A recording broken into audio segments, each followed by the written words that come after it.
Ocelot, he's no longer playing with SK, he is in fact one of their subs, so he won't be playing today. I believe Jezzes will be taking his place. Apparently we've started, is that right, Ruben? Okay, so we are back into the picks and bans, and as you say, completely correct there, Pulse. It is Hipster Jezzes, or just Jezzes I'm going to call him. In the mid for SK Gaming, and Freddy 121 is going to be their top lane. 122 I should say. Yes, indeed. So we will be just waiting for that to appear on our screens, and we will be spectating over stream for the duration of Champion Select. So we will be even slightly behind you guys who are watching the stream firsthand. But now getting into the Champion Select. And what are you expecting from both teams' metas? Because we've so far seen that this new lineup from SK is a very dynamic team. They have a very similar playstyle to Dignitas UK, and in fact played them yesterday in a 2-1 advantage and eventually picked up the series. But those games were very snowbally in both favors, in both of the teams' favors. Yeah, it was a strange game to watch because it was really enjoyable as a spectator to view those games, but as you say, it was backwards and forwards, very one-sided games, all around the 25-minute mark or sooner did they finish. So I'm going to be quite interested to see how TCM will navigate their way through the onslaught that SK Gaming will be pushing. Svenskeren had a really good best of 3 series, as it turned out being.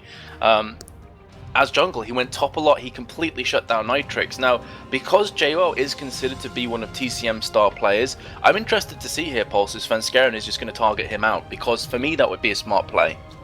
Yeah, absolutely. I wouldn't be surprised if they start bringing out some more bans to start counting specific people. At the moment, there's more blanket bans. I mean, Jax, Caston, Orianna, and even Nidalee to a certain extent are champion bans that are kind of blanket bans, and you can just ban them out and be confident that they won't affect your team's playstyle. Nidalee is something we've seen SK bring out before, so that's probably what they're fearing. Elise will come out primarily probably targeted at the jungle, as she is very good at going for those jungle invades and punishing bad ganks. If someone ganks in the top lane, doesn't work out, then you lose all of your jungle. Yeah, very true. It's going to be interesting as well for me, Pulse, because something that we haven't mentioned yet is today will mark a new reigning champion of the US Challenger Series. The last 7 were picked up by Copenhagen Wolves, I should say, and before that was Heimerdinger's Colossi. So neither of these teams have claimed the crown thus far. This is only the second time that TCM are taking part, and of course the first time that SK Gaming have. So whatever happens at the end of this, at the death of this best of 5, we're going to have a new champion. Yeah, and they could start a new reign over the next couple of Challenger Series. There aren't many left, Messers. We don't know what's going to happen in the next season. But at least for the next couple, we could have a new champion, as they were taken out by Team Dignitas, who were in turn taken out by Team SK Gaming. But either way, we have Thresh being, well, hovered over at the moment by TCM. But what's for certain is Renekton has been picked up from SK Gaming. A very solid pickup in the top lane. Can't go too far wrong with Renekton. Yeah, it has been for a long time a solid top laner, and that really does cover all the bases. He's good at mid game, he's good in the early game, he does fall off slightly in the late game, but can still then just be a tanky beast to jump the back lines because of the slice and dice and all the tankiness that he brings with Dominus. So it's just a solid lock-in, Pulse. On the flip side though, for TCM, they're going to be going to their staple champions. Matroko's main is Caitlyn, if not Varus, and Belgian Beast is going to lock in the Thresh, which will be for Barney D. Very strong bot lane. Yeah, absolutely. There's not very much you can pick against that and say, this lane is going to beat Caitlyn Thresh. It's just not going to happen. If anything, you can come out equal, or you can just try and farm it out. But there's not many matchups that really do well against that, because Thresh can zone people out. You have a decent amount of engage as well. You might be able to out-trade Caitlyn when you hit level 6, or you start getting some power spikes when you start putting points into different skills. But until that stage, you'll generally be shut down by that lane. So it's going to be quite curious for me here, Pulse, to see what they'll pick against TCM's bot lane, because they've already taken Sona, which is a good pick against Caitlyn, but Sona's quite susceptible, being one of the squishiest supports in the game, that if she gets hooked death sentence from Thresh, can die very quickly. So I'm going to be looking out for which AD carry is going to get locked in here, but in the meantime, they're going to go for that volley bear again, and this is something we saw from Naruterador, was it yesterday or the day before? I think it was the day before, when he absolutely decimated his volley bear both games. Yeah, it was insane. I think the scoreline for the first game was like 10-1. It was absolutely absurd. And that did snowball off the fact that he had a very good early game. The second game didn't do as well, but still had a major impact on that game. it wasn't banned out in the second game because they weren't fearing it that much, but it was one of those major contributors which caused their eventual win. Ari will be also brought out into that mid lane, not knowing what she's going to be up against, and that will potentially be counterpicked as we see SK Gaming bring out their last 2 picks, and also their AD carries. So alongside Sona, I know you're an AD carry main message yourself, in fact in Diamond, so what would you say would work against Caitlyn Fresh? They've already picked up the Sona, which you mentioned is very strong against Caitlyn itself, but also against Fresh, are you expecting like a sort of more defensive support, something like Zyra, which has in fact been banned out, maybe something like a Lulu? Or you couldn't, because that's not an AD carry. Well, they've actually answered your question already anyway, Pulse, because they've gone for the Vayne on Candy Panda, which it does make sense, but what I would say is that early game, that's going to be absolutely brutal for Vayne to deal with. Caitlyn typically counters Vayne, so you're picking that into the counter. What that could signify to me though, Pulse, is that, you know, SK may just want the lane switch up. They may want to take it into that 1 versus 2 situation that we saw yesterday. Yeah, I mean, TCM are going to read that straight off the bat. I mean, who picks Vayne into Caitlyn? Especially Fresh as well. It's not something you can really deal with. Yes, maybe Vayne can get out of the hooks, he can juke them with Tumble, but if Freddy gets caught, if their support player with Nif gets caught, they're just going to die instantly, and you don't really have very much in that lane. Sona can poke, but Vayne's not going to be able to get in range for that either, so it's very likely we'll see a lane swap up here, Metas, and that also gives TCM a chance to say, okay, well, if you're going to go for a lane swap up, we'll pick something that's very good in a 1 versus 2 scenario. Especially when you see what they're playing against as well here, Pulse, because yesterday, the first game when they switched it around and Svenskeren camped top, who were they playing against? Riven. Who are they against this time? Riven again. So it wouldn't be too surprising for me, Pulse, to see them go 1 versus 2 at top lane, and then Svenskeren to just camp extremely hard up there. What I would say, he was playing Lee Sin yesterday, much easier to maneuver yourself around for those consistent ganks and all the presence. This time it's going to be Shyvana. May actually have to wait until Dragon's Descent at level 6 is up. Yeah, I mean, Riven can farm under tower very, very well. She can do that. She's one of the champions who can farm under tower, and one of the best in the game at doing so. Yesterday, we saw Riven actually do horribly because she got pushed out of lane very aggressively by the jungler. Shyvana's early ganks are okay. She doesn't offer a CC to those ganks, so basically you can just walk on out of there, whereas they had Lee Sin, or they had another jungler with CC, which meant that Riven could get nowhere near the lane, and I believe Nitrix from Dignitas, that was one of the major factors which caused their loss. So this time round, Riven makes a lot more sense, doesn't really have to fear the 3-man gank as much as we did yesterday. Yeah, very true. But, ladies and gents, we are going to be live into that first game of a potential 5 in the grand finale of the EUS Challenger Series number 15 between SK Gaming and TCM Gaming right after this short break. It's going to be about 3 minutes when we return. We'll be live on the Rift.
Hello and welcome back, ladies and gentlemen, to the grand finale of Challenger Series number 15 with SK-Gaming and TCM-Gaming. I am Pulse and I'm joined by Metas. How's it going, man? It's going really good, Pulse. I'm so looking forward to this best of 5 grand finale. As we said previously, the reigning defending champions were knocked out in round 1 from Dignitas UK, who in turn felt the blunt force trauma of SK Gaming in yesterday's semi-final matchup. So there is going to be a new reigning champion of the EUS Challenger Series as a result of this best of 5, whatever happens. Question is, will it be SK Gaming or will it be TCM? I feel both of them have a really good shot here. Yeah, absolutely. But at least for the early game, we see the early game invade, or the level 1 invade, I should say, from SK Gaming. They really need to get knowledge of what's happening in TCM's court, because we mentioned in Champion Select, it's very likely they'll go for a lane swap up, and they need to know if TCM are going to try and counter that one. And honestly, I think TCM are just going to say, you know, go for your lane swap up, do whatever you want with that, and then we'll go for the 3-man gank with Volibear. It'll probably work out a lot better than it will with Svenskeren on Shyvana, especially as she hasn't picked up the exhaust either.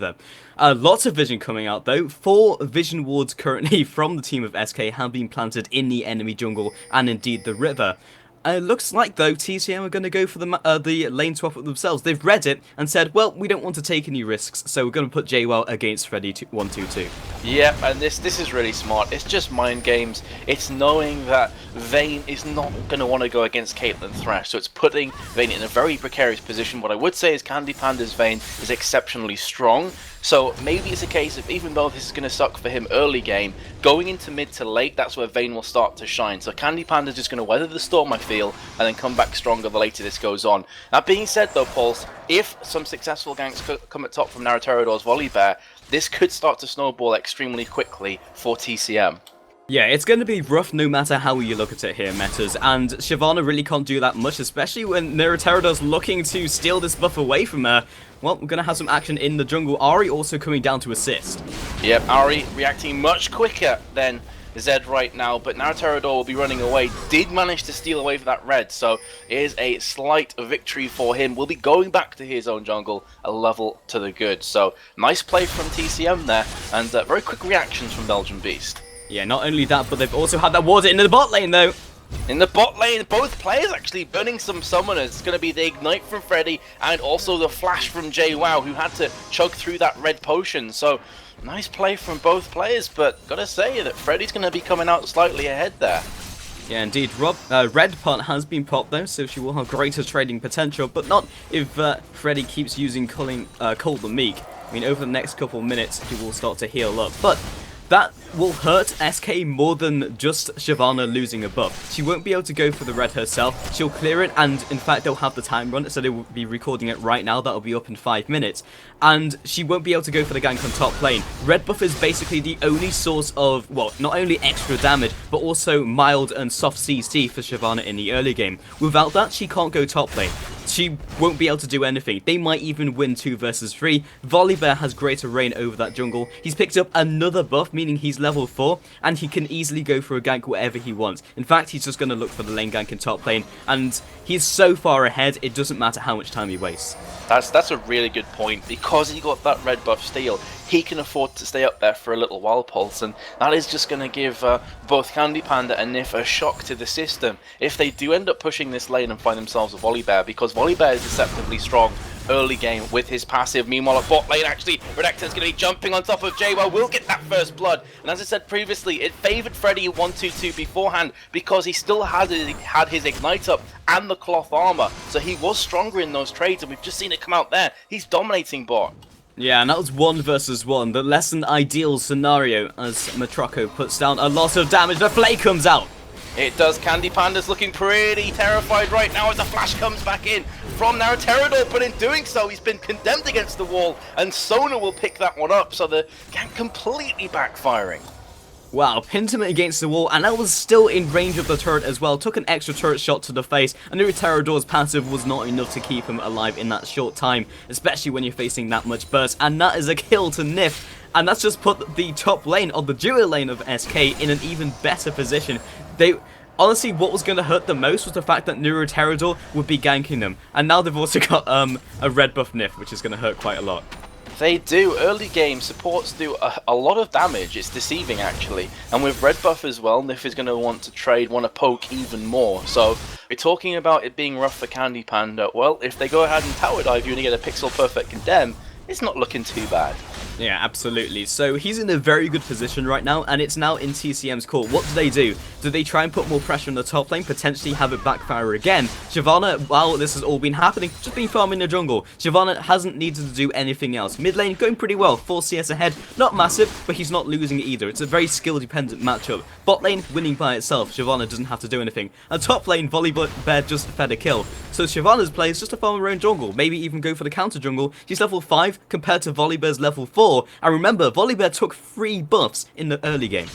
Yeah, he did. It's a very good point, but that one tower dive really setting him back. And Svenskaren's going to be very happy with this situation because it does get a massive spike in global presence, in damage, in CC once he'll hit the level 6, the Dragon's Descent. So just all-round great news for SK Gaming here. And remember that scaling into the later stages of this game, they've got an extremely scary AD carry in the form of Candy Panda on a champion he's super comfortable on, and it's a hyper carry of Vayne. So definitely one to watch out for. Zed's going to be crushing faces as well.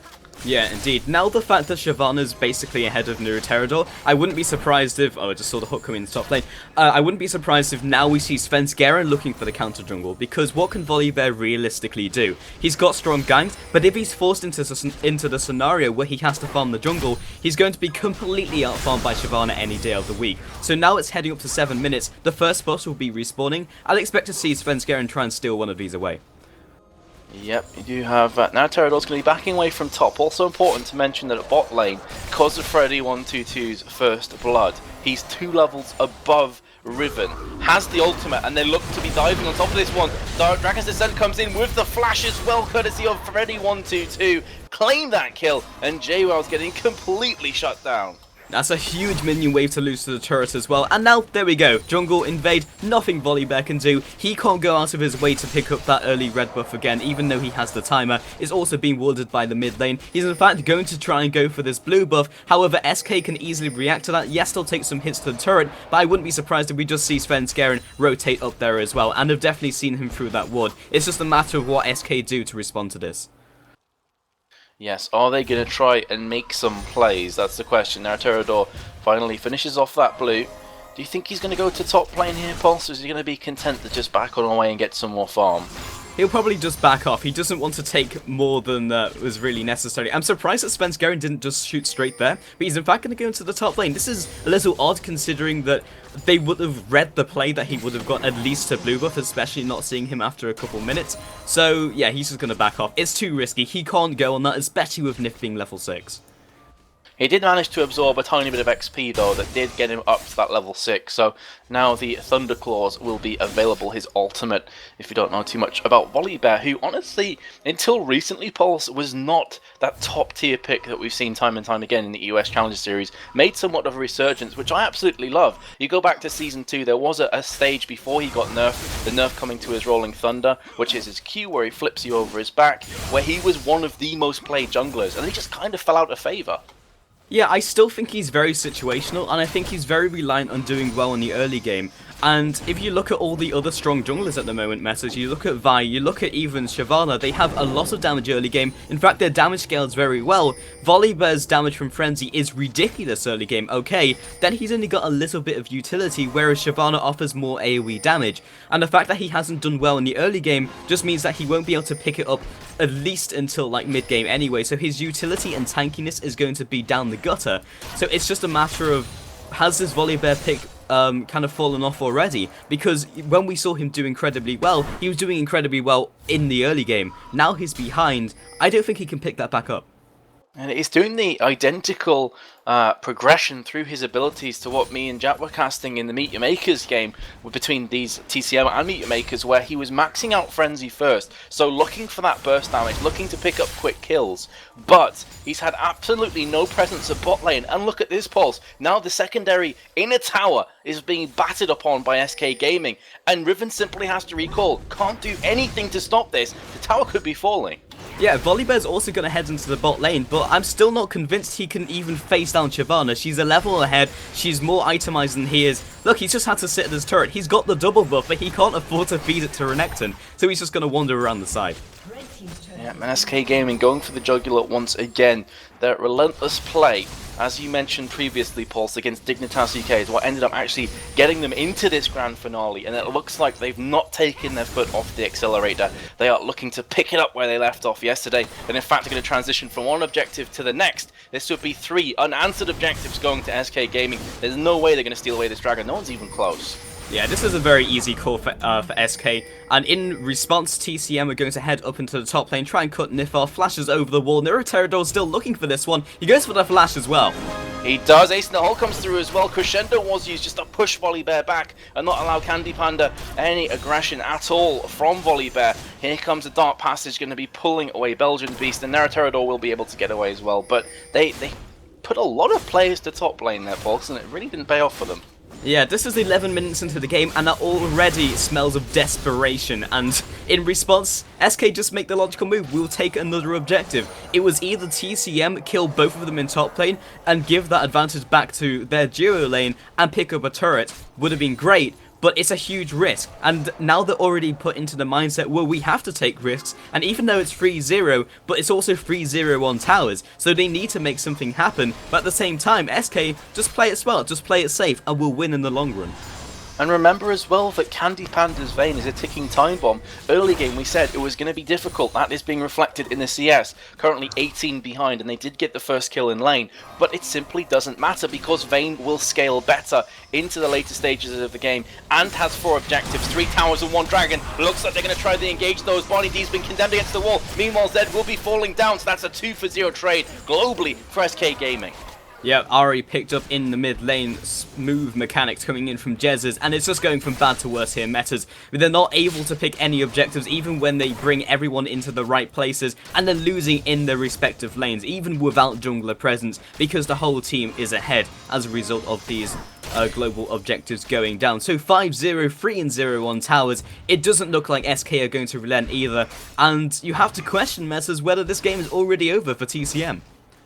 I'm an optimist in casting, but I honestly feel this could be too big of a climb for them because look at this, SK Gaming are just 2-man pushing towers and there's no one close for TCM. They can't do anything about this. Yes, they've pushed away Freddy 122 and Jezz's, but the tower still took a battering down to 590 hit points. That would be the second inner tower to fall with both bot towers already down. Top tower's probably not long for this world as well, with SK Gaming pushing the envelope and then recalling. So just all around, it's not looking good, Pulse. To be completely honest, I have a feeling this game is already pretty much done.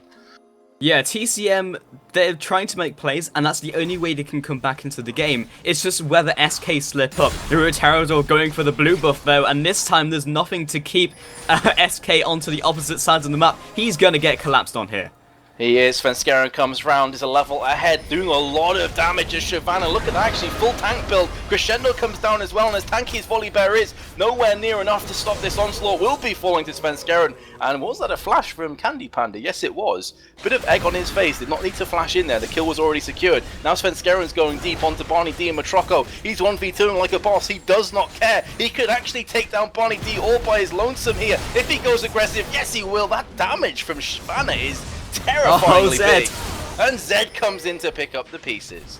Yeah, Belgian Beast unable to even follow up, takes another shot from the tower, but this is just, it's snowballing out of the control metas, and there's very little that TCM can do. They make the aggressive plays, they lose in every scenario they're coming up against. Top tower has fallen, and now that duo lane has been farming all game, and now they'll start to feel that presence as well into the top tower. So let's take stock of the situation here, Pulse. 8-0, 4-0 on towers with 1 dragon in SK Gaming's favour as well. That is putting itself nicely at 25.3k to SK, 16.6 to TCM. Huge difference at about 15 minutes on the board. 3-0 Shyvana is huge. Zed is getting some kills. Vayne's getting kills and some farm. Is there any conceivable way that TCM can call this one back from their composition? They hit a massive dip when they hit the mid-game metas, and that's really going to hurt them now. Caitlyn does not fare well in the mid-game. She scales up towards the late game, has a strong laning phase. We saw that only slightly paid off. She's got a small advantage over Vayne in terms of gold, but the rest of her team was just crumbled. So mid-game, they're not in good shape. Volibear hasn't snowballed the early game, and that's really where he starts falling down. Riven cannot trade against anyone, honestly, on that team. Anyone can outduel her, and that's a horrible thought indeed. And then you've got Ari, who is doing okay, and that's not enough to secure a mid-game win. Yeah, fully agree. But one thing I would mention to the viewers here, and I'm sure it's going through TCM's minds right now, is I'm seeing some action at bot lane. Don't think anything's going to happen, however, although J1 has popped his ultimate, so playing super aggressive, although Jazz was lurking in the shadows as Zed. But this is a best of 5, and this is just the first game, so regardless of how this does end up going, TCM can still claw it back. We have seen this before in the EUS Challenger Series with Heimerdinger's Colossi against X Eternity, if you remember, Pulse. Myself and you were casting that game. They came back from a 2-0 deficit to take it 3-2. It's been done before. TCM are good enough to make it happen again. Yeah, indeed. Nuruterador looking to make the play in the top lane, but ultimates available to them. Their ultimates are on, or off cooldown, I should say. They would be able to turn this one around. In fact, Nuruterador deciding better of it. Meanwhile, in the bot lane, though, Renekton looking for some blood. And he's going to get the blood because he has Ignite down, Dominus up as well, level 13, Sunfire Cape. That is Pain Train rolling down the tracks, going to pick up the kill. Now JWoww's dead for 25 seconds, they can just split push. They can keep 3 players occupied at top while Renekton and Shyvana push bot. This could actually be an inhib tower falling. Yeah, as soon as that inhib tower falls, then there's no chance of them really turtling this one out. The inhibitor will be a place for them to force fight, and it will just... Essentially, we've said this all the way through the last couple of minutes, metas, there's no chance for them to come back. But now there really isn't. As soon as one inhib goes down, it goes from bad to worse. Oh, can they actually pull off this 2 versus 3, I should say, as Candypan has picked up the first kill. How is his mechanical skill? Not good enough here because he was locked down from Thresh, so smart play from TCM, executed very nicely. 1-for-1 trade, though, in a 3v2 is not terrible news from SK. They're happy with this, and again, look at what happened at bot lane, inhib's gone. Yeah, they committed their jungler up there to make that play happen, and now they're pushing the middle tower as well. The minion line has fallen, but it doesn't really matter. Inhibitor down means they can just back on off. I'd be surprised if they didn't have a lot of money to spend right now. Indeed, every member has at least over 1k gold to spend. Renekton almost up to 2k himself, and Sona on 800. So they'll pick up this dragon, and they will all be able to go back to base and become even stronger. I do feel a bit sorry for Matroco and Barney D in this game because although they didn't smash the top lane of Candy Panda and Nif, they held on. They clawed their way through the laning phase. What happened as a result though was with the other towers and the other lanes falling so far behind, Svenskeren could then focus at top, as we remember seeing that 1 versus 2 that he went in for, picking up the kill on Thresh. And as a result, Matroco and Barney D they can't do anything, Pulse. If your other lanes are getting crushed, as an AD carry support, there's just nothing you can do. Yeah, absolutely. Honestly, I feel like this game, TCM should have just let the lane swap up happen from SK, and then have Riven 1 versus 2. Maybe get the lane gank off. Riven responds very well to Volibear ganks, and just have the 2 versus 1 having Caitlyn and Barney D push harder than Candy Panda, which would have exerted pressure on at least one of the lanes, and then they would have another threat. Plus the fact that Volibear went for the early steal, they would have just amplified that early game advantage. But as it is, this is a 19-minute Baron being attempted. And to be honest, although that would normally seem very early, SK Gaming are so far ahead that they can afford to do this without even Candy Panda being there. So Candy Panda is keeping them busy at top, not making them think, oh, they could be on Baron here, they could be trying an early Baron, but Vayne's here, so surely they couldn't be. Of course they could. They're so fed, they're so farmed, they've got the items. Zed picks up the Baron. It went from worse to, I don't even know what the word would be, Pulse. It's a position I definitely, yeah, apocalyptic about sums it up. Yeah, indeed, and SK are just going to try and start rotating between lanes. If they can get a pick, even better, but they don't need to do anything special. They just need to start pushing in these lanes and start taking some more objectives. Yes, indeed. They're going to have a lot of gold as well in the back pocket when they do eventually go back. 2 players over 1,000, in fact 1.3k, and after this tower it's just going to be adding more and more. No outer towers remain now for TCM. Are we going to see a surrender vote? It's definitely possible. Might just want to rinse and kind of start on a fresh slate as Zed jumps in, puts a lot of damage down onto Matroco, who's forced to back away, and he'll be picking up another inhib tower. Yeah, rinse and definitely not repeat this game metas is what TCM are going to be looking to do in the next couple games. Mid lane though, Freddy, well, he's just 1 versus 2ing. Yeah, and it's actually going to be them jumping on top of Volibear past the tower. There has been a box down from Thresh. Going to be chasing after Belgian Beast, trying to mechanically weave his way out of this situation. Not able to pick up a kill, and will be falling down. So 2-for-0 trade with this third tower looking very, very vulnerable. Although that Barry's going to come good for Matroco. They pick up the 1 kill. Bane's not going in deep. Takes down 1. Very nearly gets the condemn against the Fountain to Matroco, but not quite enough damage. Beautiful flay and a death sentence from Barney D. Little too late though, I have to feel. Yeah, picks up the kill on to Vayne eventually, but the surrender vote comes in here, Metas, and that's no surprise at all. First game in this best of 5 grand finale series going to SK Gaming. Yes, very, very clinical performance. Almost textbook, I would say, Pulse. But as we said before, this is a best of 5 series. That was just the first game, so there's plenty of room, plenty of time for TCM to pull this one back. Yeah, absolutely. Well, we will be jumping into a quick commercial break, and when we get back,